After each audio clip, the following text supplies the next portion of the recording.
Greetings and peace. My name is Ram Hotep, coming back again with part 3. I guess I spoke too soon. I said I wasn't going to do another part, but I realized there was some more information that needs to be put out pertaining to this topic. So let's begin. Now, I left off talking about how, on part 2, how Lucifer, when he first incarnated here on this realm, he came down into matter as a female and as a woman and took on the female body. And I want to basically help you to understand that more scientifically, so that people don't just think I'm out here just making things up and bashing women. Or, I like to make sure I just make things clear as I can based on my capabilities at this point. And according to science, the woman predates the man by over 300,000 years. The feminine species predates the male species by over 300,000 years. When you study mitochondria, DNA, and things of that nature, that will help you to understand that. So when they talk about the woman being taken from the rib of Adam and all that type of stuff, that's all totally backwards. That has nothing to do with, in this physical plane, we know that Lucy, which was a pygmy from Kenya, predated men by 300,000 years, I believe it is. So women go back further than men, which proves my point that when these ETs came down, or when Lucifer lowered his vibration and slowed down his vibration to get to this point, he came as a female first, which is why you have the matriarchal societies and things of that nature, because the women predate men when it comes to physical reality and matter. See, they predate us when it comes to physical manifestation and matter. Now, when you start to deal on other levels and other dimensions, that's not necessarily the case, because they do have genders on higher dimensions. But like I said, really it's just on third dimension where gender really plays a role as far as physical reality. On other dimensions, you have more like asexual beings and things of that nature. I mean, you have male and female class or whatever on other dimensions, but they don't necessarily, the women don't necessarily predate the men, or the men didn't necessarily predate the woman. That's a whole other topic for if you're dealing on different dimensions. I'm talking about here physically. So when these beings came down, I wanted to kind of like point that out, and I wanted to go into more information pertaining to how these beings, the Luciferians and the Satanists, how they came down, exactly how they got here. Now, many of you have heard of a planet called Vulcan. It's a planet called Vulcan, and Nibiru. This was billions of years ago. Keep in mind, this is billions of years ago. Nibiru is actually a spaceship that's designed just like a planet. It's actually a spaceship. Nibiru is. I talked about this in another video when I dealt with Nibiru and the Anunnaki. You can look that video up. But Nibiru is a spaceship. So what happened was, when Nibiru first charted its course and it came into this solar system, because Nibiru actually is called Planet of the Crossing because it came from one galaxy and it crossed over to our galaxy. So it didn't originate here in this galaxy. This is the 18th galaxy. Nibiru originated in the 19th galaxy. It was built in the 19th galaxy. So when Nibiru crossed over into the 18th galaxy for the first time, Nibiru wasn't aware of certain planets that were in this galaxy or whatnot.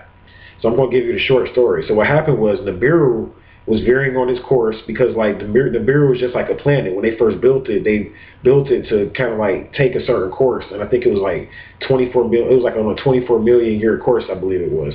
Nibiru was like on a 24 million year course. So what happened was, when they designed it, when they built it, it's not like a spaceship where you can kind of like navigate it and do all of that. You can do that with Nibiru, but the thing is, you have to be able to program it in advance to do it. It's not like you just driving it, it has a steering wheel and you can just vroom, vroom, like swerve like a car. It's not like that. So when they first designed it, they had to actually, it was already on a course. When they designed it just like a planet, it navigated on a course, a predetermined course. So what happened was, they didn't know about Uranus. So when they were going past, when Nibiru came and crossed over to the solar system for the first time, they didn't even know about Uranus, the ETs, the Anunnaki that designed it. So Uranus came from behind Neptune, and Nibiru had to hurry up and switch his course. Now keep in mind, this is over millions of years period, because when we're even talking about the planet moving, I mean, this just didn't happen in a few seconds.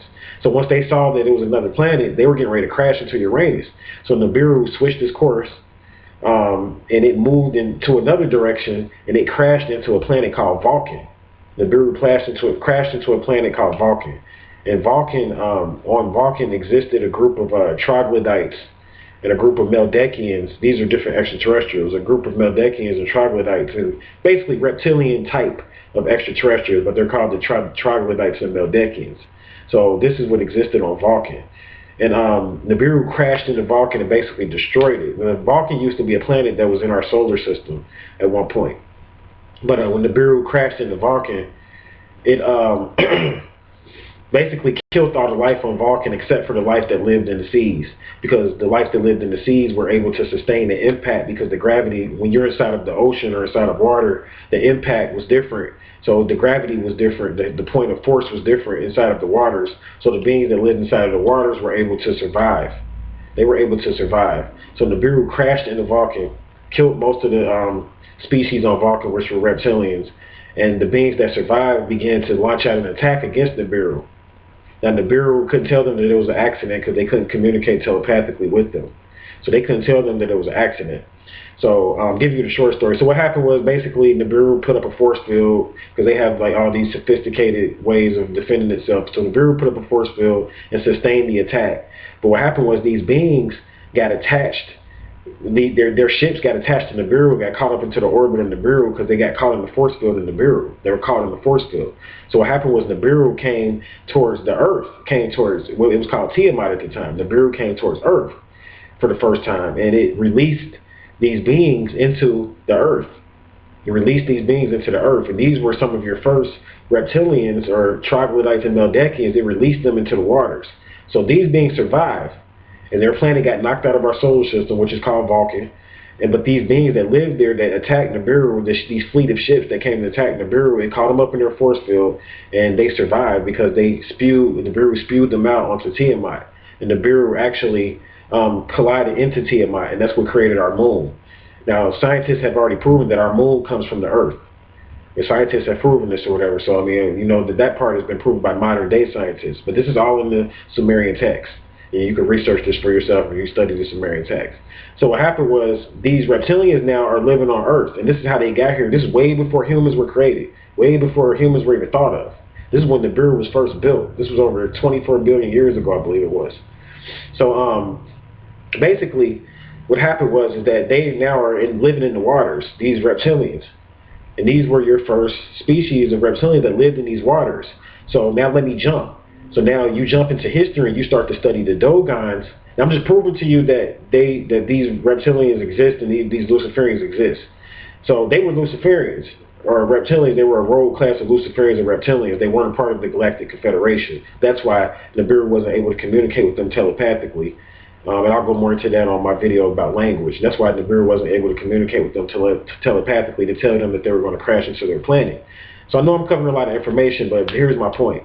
So the Dogons, now let's jump into history in the future. This is where humans are created now. This is like after the crash, millions of years after. So now you got the Dogons. The Dogons basically said that they were in contact with a group of beings that would come out the water, and they would teach them about the astrology of the universe and the cosmos, and they would teach them certain things in exchange for certain sacrifices. They had to give them certain things, and they would teach them things. These beings would come out of the waters at night because reptilians cannot stand heat, so they can only come out of the waters at night. So the Dogons, they had maps. I mean, thousands upon thousands of years old, before there were even any telescopes. They had maps charting Sirius A, Sirius B, and Sirius C. And they knew it was a three suns constellation, or a three-star constellation way back then, which proves that they were in contact with a higher form of beings. And they posed as gods. These beings would come out the waters and teach the Dogons that they created them. Now, it's also in the ancient Egyptian doctrine. They called them the Ogdoads. And these Ogdoads were 8 beings that created. These were before Ra. These beings were before Ra, which was the sun god. These beings, the Ogdoads, were Amun, Nuit. It was like 8 of them. I'm not going to name them all here, but basically it was 8 of them. And these Ogdoads taught the same thing, that they came from out of the waters. That they taught the Egyptians the same thing. They came from out of the waters, and they gave them their civilization. So these beings posed as gods, like I was teaching you. And this is Ra was birthed from the Ogdoad system, or the beings that came from out the waters. And those are the same beings that came. They were a part of that crash that I just told you about from the Nibiru or whatever. So what I'm pointing out here is that there were reptilians living in these oceans and living in the waters. And these were your Luciferians, your first Luciferians that posed as the gods that created humans when they really didn't. They were hiding in the waters and they were always here. So when humans finally got here, they didn't know nothing about them. That's why when you get into the Garden of Eden story, that's what the Garden of Eden story is really telling you about. It's basically telling you about these beings that were pretty much already here, this snake type of beings that were already here, and they were basically communicating with Eve, and they taught Eve, you know what I'm saying, to eat the forbidden fruit, and she could do all of these things, and taught her sexuality in these things, because these beings were physical. And they, you know what I'm saying, they lower her vibration and slow down her vibration. And this is how we got here, because our vibration got slowed down based on us working with these reptilians. Now, these reptilians even mixed in with us. We hadn't made it with these reptilians. And this is why we have reptilian in our blood to this day.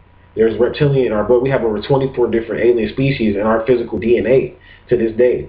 So I'm just pointing out, you know what I'm saying, certain parts of history to prove to you that these reptilians exist. Now, it's something called the Snake Mounds in Ohio. Over here in the United States, it's called something called the Snake Mounds, and you can look this up. And these Snake Mounds were built by the reptilians as well. And the Snake Mounds, guess what constellation it lined up with? The Draco's constellation. And we know that the Draco star constellation is where the Draconians came from, which were another group of reptilians. You see, so see how it is, like the Mayans were dealing with the reptilians, and the Mayans were all over the United States of America. They're not going to tell you this, but the Mayans weren't just in South America, they were in North America too. The Mayans were all over the United States of America. And the Mayans, there were Mayans that looked just like me. They were melanated Mayans or whatever. So, I mean, I'm just basically pointing out how a lot of different species of humans had connections with these reptilians or whatever, and they posed as their gods. You see, and it's all over in culture. The Mayans talk about these snake people. The Egyptians talk about these snake people. The Dogons talk about these snake people. In the Chinese doctrine, when you hear about the dragons, a dragon is another group of reptilians that came from the dinosaurs, which were another group of reptilians.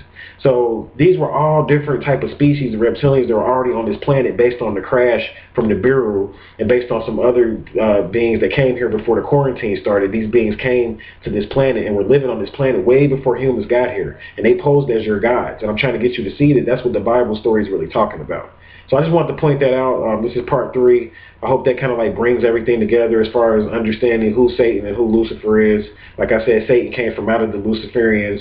These were a group of mainly reptilians, but there were also mammalian and different other species and forms or whatever. And like I said, they kind of like hooked up with the human beings, began to mix their seed in with the human beings once we got here, and they deceived us and act like they were our gods, and they enslaved us and created this prison planet that we are on now. So I hope that helps. For more enlightening information, visit my website. And until we meet again, I'll leave you in peace. Hotep.